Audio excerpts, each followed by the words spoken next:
The readings for Tuesday, March 28th. The first Old Testament reading is from the book of Isaiah, chapter 40, verses 18 through 31. To whom then will you liken the Lord, and to what likeness will you compare him? Has this workman made an image, or has the goldsmith overspread it with gold, gilding it, making a likeness of him? For the workman chooses wood that will not rot, and skillfully seeks to prepare a carved image that will not totter. Will you not know? Will you not hear? Has it not been told you from the beginning? Do you not know the foundations of the earth? It is he who possesses the circle of the earth, and its inhabitants are like grasshoppers. It is he who stretches out heaven like a vault, and spreads them out like a tent to dwell in. He makes the rulers he establishes to rule to be as nothing. He makes the earth as nothing. Scarcely shall they be planted, scarcely shall they be sown, scarcely shall their stock take root in the earth, when he shall also bow on them, and they will wither, and the whirlwind will take them away like stubble. Now then, to whom will you liken me, that I should be exalted, says the Holy One? Lift up your eyes on high and see. Who displayed these things? He who brings forth their host by number. He who calls them all by name. From the greatness of his glory to the strength of his might, nothing escapes your notice. For why do you say, O Jacob, and speak, O Israel, saying, My way is hidden from God, and my God took away my judgment and departed? So then, have you not known? Have you not heard? The everlasting God, the God who created the ends of the earth, neither hungers nor is weary. His understanding is unsearchable. He gives strength to the hungry, and sorrow to those who do not grieve. Even the youth shall faint and be weary, and the elect shall be without strength. But those who wait on God shall renew their strength. They shall mount up with wings like eagles. They shall run and not be weary. They shall walk and not hunger. All right, some footnotes from the Orthodox Study Bible.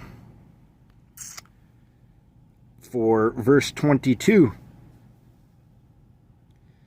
Over 2,000 years before science proclaimed the earth was round and revolved around the sun, Isaiah spoke of the circle of the earth. It's a little content. I guess that's one way to read into it. I would like to read the original translation. That's it. That's it for that passage.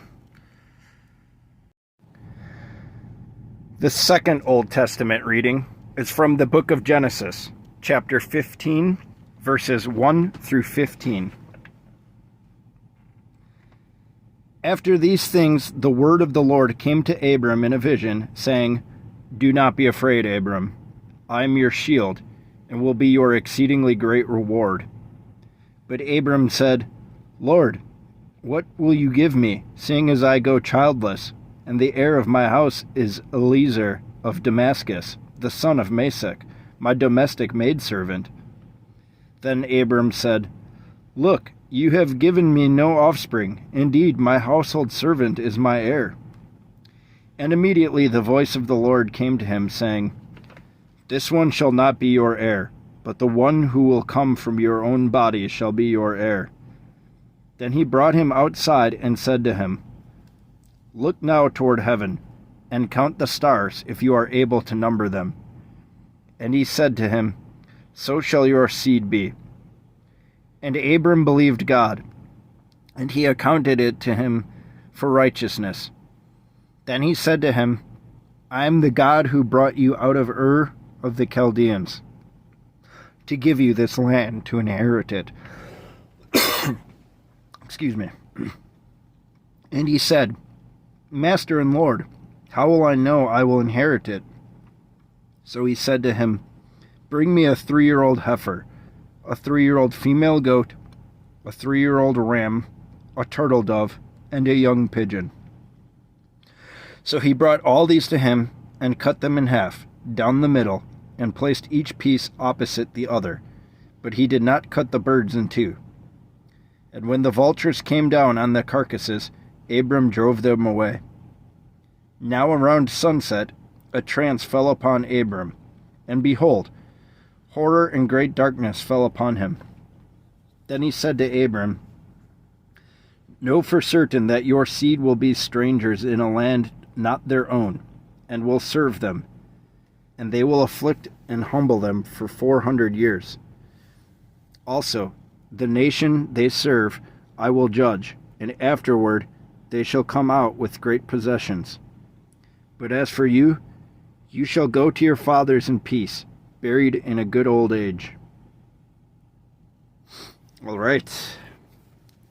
Some footnotes from the Orthodox Study Bible. So for this exact passage, verses 1 through 15, it says that this passage is read during Tuesday Vespers in the 5th week of Great Lent. That, of course, is today. For verses 1 through 3, the word of the Lord is the word of the Father, says Athanasius the Great. He is also the Son of God. Abraham saw God, the Word, in a vision. Thus, he saw him before he became incarnate, as did the other Old Testament prophets. Abraham was fearful the promise of God had given him in chapter 12, verse 1, would not be fulfilled, for he had no heir. In verse 4, the voice of the Lord is also the word of the Father. He reassures Abraham that his heir will come from your own body. This refers to the birth of Isaac based on God's promise. For man is saved by this promise through faith in Christ, as noted in Romans chapter 4, verses 17 through 25, and chapter 9, verses 7 and 8. For verse 5, the seed is first Christ, then his church, as noted in Galatians chapter 3, verse 16, and Romans chapter 4, verse 16. The stars are a type of all the members of his body, as noted in Philippians chapter 2, verse 15. Their number is countless and consists of both Jews and Gentiles, as noted in Ephesians chapter 2, verses 11 through 16. For verse 6, Abraham believed the promise in chapter 12, verse 1, and he continued to believe it in chapter 15, verse 5. For Abraham's faith was living and growing, something dynamic. He was made righteous by this faith. So are both Jews and Gentiles. Righteousness is the gift of God through Jesus Christ, as noted in Romans chapter 5, verse 17. For verse 7, God the Word said to Abraham, "I am the God who brought you out of Ur of the Chaldeans to give you this land to inherit it."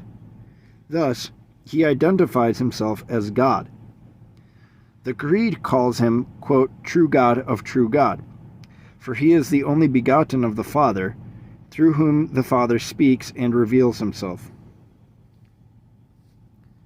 And for verse 8, Abraham calls the Word his own Master and Lord, and thus recognizes his divinity. The Church does the same thing.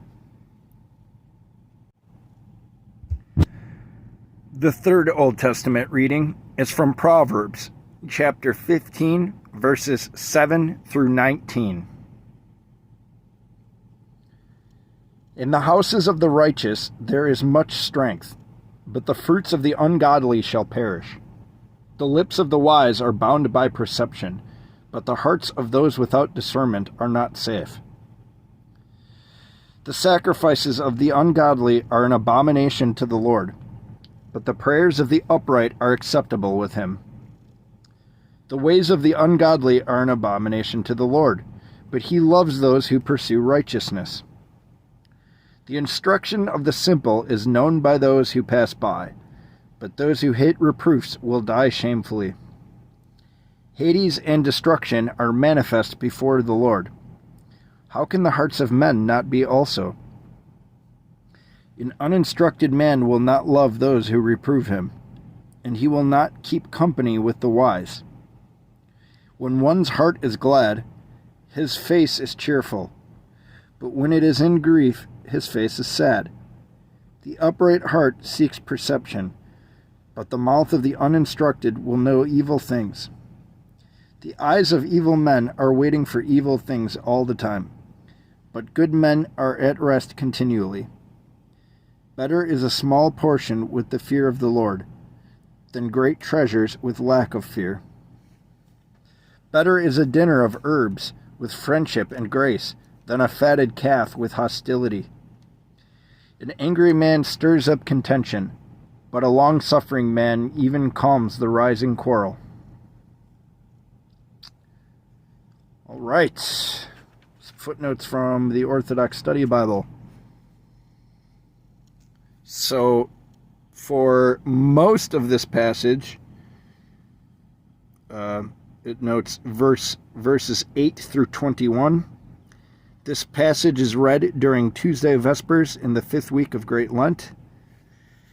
That is today, although we started at verse 7. We did 7 through 21, not 8 through 21. If you've been following along with me for some time, you'll notice this kind of thing pops up almost every day now at this point. These little minor, where it just doesn't quite line up. I don't know why. I don't know if it's all the calendars that I'm using that are wrong, or if it's the Orthodox Study Bible that is wrong. But it's one verse off. It's pretty much what we read today. I mean, it's not like flawed. So, for verse 8, perception is the crown of the wise, and it helps them to control the use of their lips. But the hearts of those without discernment are not safe to others, because their mouths are out of control.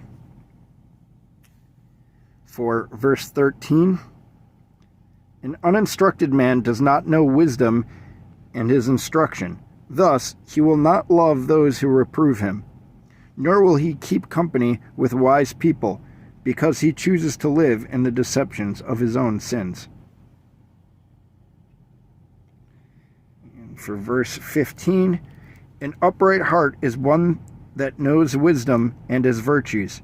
Thus, he chooses to seek these virtues, such as perception, one of the general virtues.